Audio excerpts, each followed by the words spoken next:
Snacks சாப்பிட்டுக்கிட்டே இருக்கணும் அப்படிங்கிற ஒரு கிரேவிங்ஸ் இருந்துக்கிட்டே இருக்கும். அந்த டைமில் நிறைய பேர் ஜங்க் ஃபுட் அந்த மாதிரி எடுத்துக்குவீங்க.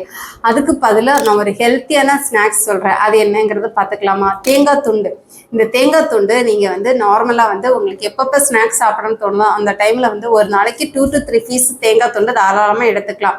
இந்த தேங்காய் துண்டு நீங்கள் காலையில் எடுத்துக்கிறனால என்னென்ன நன்மைகள் அப்படிங்கிறது, மெயினாக ஒபீஸாக இருக்கிறவங்களுக்கு இந்த தேங்காய் துண்டு வந்து நீங்கள் சாப்பிடும்போது உங்களுக்கு வந்து பசியை வந்து கண்ட்ரோல் பண்ண, இதனால நல்லாவே வந்து உங்களுக்கு வெயிட் லாஸ் ஆகும். அதே மாதிரி இந்த தேங்காய் துண்டில் வந்து பார்த்தீங்கன்னா இன்சால்யூபிள் ஃபைபர் கண்டென்ட் அதிகமாக இருக்கிறனால இது வந்து டைஜஸ்டிவ் சிஸ்டத்தை வந்து ரொம்பவே ப்ரொமோட் பண்ணும்.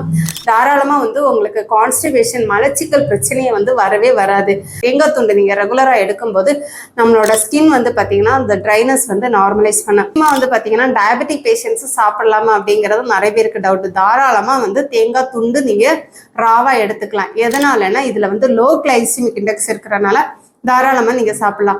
அதே மாதிரி ஹைப்பர் டென்ஷன் பேஷண்ட்ஸும் தாராளமாக வந்து நீங்கள் தேங்காய் துண்டு சாப்பிடலாம். எதுக்காக சொல்கிறேன் அப்படின்னா இதில் பொட்டாசியம் கண்டென்ட் அதிகமாக இருக்கிறனால இது எக்ஸசிவ் சோடியம் வந்து எலிமினேட் பண்ணுறனால உங்களுக்கு வந்து பார்த்தீங்கன்னா வந்து உங்களுக்கு பிபியை வந்து கண்ட்ரோலில் வச்சுக்கும். தென் உங்களுக்கு வந்து குடல் புண்ணு, வாயு புண்ணு அந்த மாதிரி இருக்கிறவங்க தாராளமாக தேங்காய் துண்டாக சாப்பிடலாம். இல்லை தேங்காய் பாலாவும் நீங்கள் தாராளமாக எடுத்துக்கலாம்.